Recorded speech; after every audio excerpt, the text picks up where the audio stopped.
9. The man insists on showing us to his quarters, remarking, "That chair is my outermost outpost. There I can take my ease, catch the breeze, enjoy my reads. Oh, there I go again, speaking in rhyme. Badly, if I'm to be altogether candid with you. Isn't it annoying? Don't you find it annoying, Captain?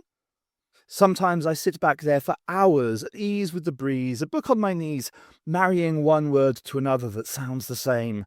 I've been very successful at it, too. Some couplings elude me, though. Take rhyme, for instance. The very word rhyme. What will rhyme with rhyme?" He pauses before a door that leads off from the corridor. He's considering the problem he's set himself.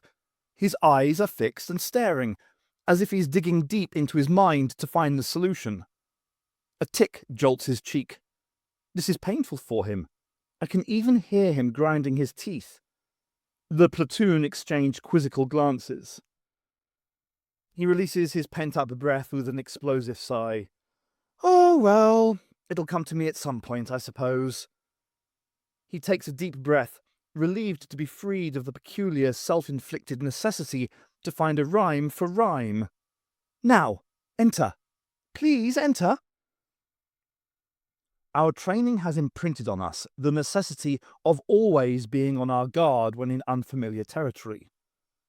Amatan and Goldstar remain at the entrance, ensuring that nothing follows us down the passage. The rest of us enter the room in a standard reconnaissance formation. Experienced rangers in first. We wait with Captain Vey for the all clear before we move through the door, guns at the ready. The stranger is bemused by our wary manner. "Do sit down. Do make yourselves at home." Smiling, he waves us through. "Not a palace, more of a prison, really." He falters on the word prison. His eyes narrow as if remembering some painful incident. Then his face breaks into a sudden grin again. "Take your ease as you... No, I'm not falling into the trap of rhyming again. It's altogether the annoying trick of an eccentric. Oh, dash, I've done it again, haven't I? You by the door."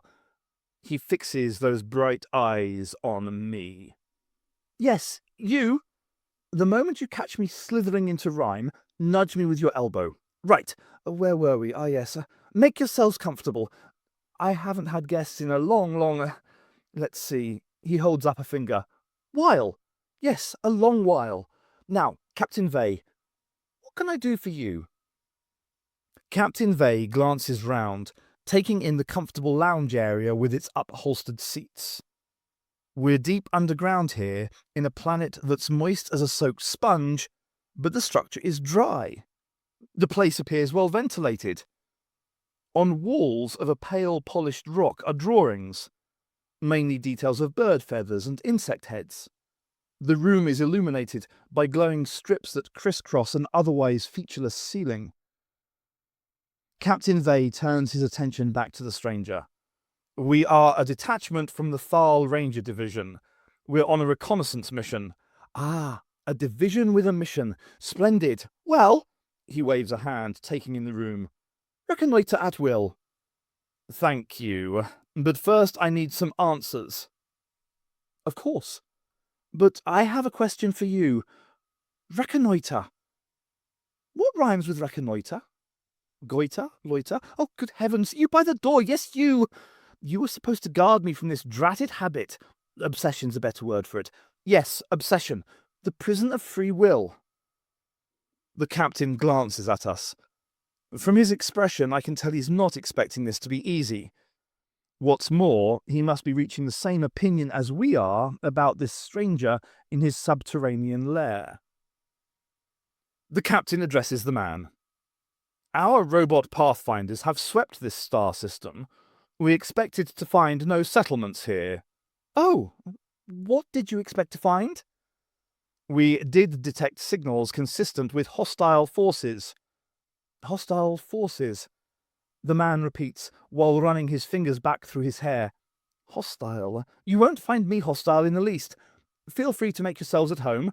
Roam hither and thither if you wish." "Thank you. What I need to know, sir, is what is the purpose of your stay on this planet?" My stay. He thinks for a moment. I really can't say. Captain Vey speaks politely but firmly. I insist, sir, you must tell me your reason for being here. Reason? I can only repeat. I can't really say. He clicks his tongue. Or did I say I really can't say? Not that it matters. I can't. The captain shows a first glimmer of impatience. I am empowered to detain you for interrogation if interrogation won't do you any good. Why? Simply put, I don't know why I am here. I'm just here. Just as that chair is here, and that vase of flowers is there. I don't know who put them there. I don't know who put me here, or implanted in my mind that ridiculous habit of rhyming. I see. Captain Vey glances at us. Then may I have your name? Name. See? I've developed another ridiculous habit. I'm repeating the key word of your sentences. Key. He appears shocked that he has used the word key, as if a profanity has slipped from his lips, and he's ashamed. He moves his lips to soundlessly repeat the word. Then, key words, he muses. Skeleton key, key largo, key note, key makes free. He glares at me. You have my express authority to shoot me if I should rhyme again. He winces. To rhyme is to crime. There's a pained look in his eye that mates confusion with fear. Rhyme, crime, line, chime, climb, grime, mime, prime, slime, rhyme. What else rhymes with rhyme? Captain Vey takes a deep breath. I gather he's taking another run at the interrogation. You appreciate, sir, that I must establish your identity and your purpose in the quadrille. Quadrille? The planetary system of which this world forms a part. Oh, I have to satisfy myself that you pose no threat to the Thal people. I see. Then may I have your name? The stranger shakes his head, then touches his temple, a gesture of regret. Really, I just don't know. You don't know your own name. Is it important? Yes, we need to establish your identity. Friend or foe and all that. The captain nods. The man shrugs. Names differentiate individuals who occupy the same environment. I'm alone here, so have no use for an ID label. When I think about myself, I refer to myself as I. I will go to the library. I will eat. I will bathe. I go. I stop. I sit. I sleep. See? No need to refer to myself by name at all. What are you doing, Captain? I'm calling my commanding officer. The captain touches the compad on his sleeve. Oh, you can't do that. Why? I don't know. Philippe reminds him. Captain, all comm links went down an hour ago. Captain Vey shifts uneasily. Yes, of course. The man smiles. A philosopher once said that forgetfulness is contagious. Which philosopher? Who knows? I can't remember her name. Captain Vey motions Kai to him, then he turns to the man. This is Ranger Kai. I should be grateful if you would give her as much detail as possible about your life here, and the layout of the tunnel network, and the kind of equipment you have in your possession. If it helps. The man's willing to volunteer information and immediately starts speaking to Kai. This tunnel extends 308 paces from the chair at my outermost outpost to here. I should know, because I've paced the distance counting every step, done that often. Solitude, you see, loneliness, the progenitor of eccentricity.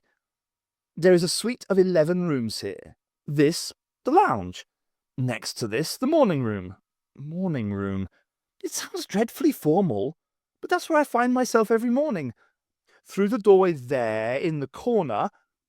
With the stranger speaking to Kai, the captain waves us back through into the corridor, then beckons us closer so he can speak without the man overhearing. I've had easier conversations, he admits with a grimace. The man's clearly insane, Tarrant states. He doesn't know his name, doesn't know why he's here, doesn't know squat. Or eccentric, the captain counters. Or lying. Philippe is uneasy. Captain Vane nods. That's one of the reasons I don't want to quit on him yet. According to the robot probes, there should be no sentient life on this planet. They didn't even detect this tunnel complex. Shielding? Asks Disari. Perfect shielding at that. The captain is grim. Its builders have invested time and energy to conceal what appears, so far, to be a retreat for a lunatic. That's enough to turn anyone's head into a breeding ground for questions. Pup shrugs. He could have been forced into making a landing here, or being deliberately marooned, then he stumbled across this place. He gives another expressive shrug. Bearing in mind most of the world out there is bug-ridden swamp, this place is dry and bug-free. I add, and the solitude has sent him... I tap the side of my helmet. Crazy, Tarrant agrees, with feeling. In the Constitution, there's no prohibition against mental aberration. I can act contrary to our host's will only if he is a danger to us, or to the Foul Nation, or to himself. The captain removes his helmet. Once I've established that, he'll be at liberty to speak in rhyme, or whatever he does, until the end of time, if that's what he wants. Philippe looks back at Kyle, still trying to talk to the man. So, what can we do now, sir? We've still to locate the energy signature the sensors picked up.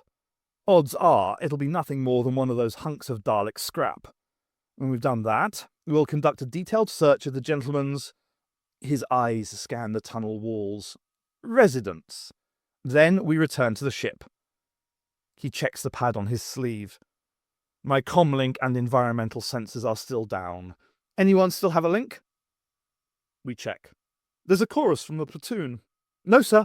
Mine's dead. Nothing here. That has to be a mighty electrical storm building up there. Captain Vay shakes his head. Okay. I want that Dalek trace located as quickly as possible. I know it'll be a lump of rust, but we have to verify its position and status, and then we can cross it off the commander's to-do list. He gives a wry smile. So, does anyone still have their tracker in working order? At first, everyone choruses their negative again, but I see Rain recheck her sleeve pad, then catch the captain's attention. Wait! Mine's rebooting itself, sir. It'll just be a moment. That's something, he breathes. We'd be in the crap if we couldn't get a lock on the next target. Sorry, sir, it's slow. It must be the electrical storm outside. When you source the trace, it'll be very weak. We're probably talking about a piece of scrap the size of your hand. It's coming through, sir. That's it. She touches the tiny screen on the sleeve pad. Then she stiffens. There's an expression of shock on her face as she stares at the screen.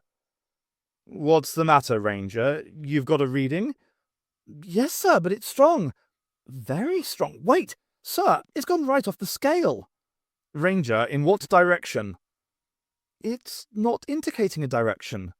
Concentrate, Ranger. It must give coordinates. No, sir, I'm registering a powerful Dalek signature. But where from? That's just it, sir. She looks at him, her eyes shockingly wide. It's all around us.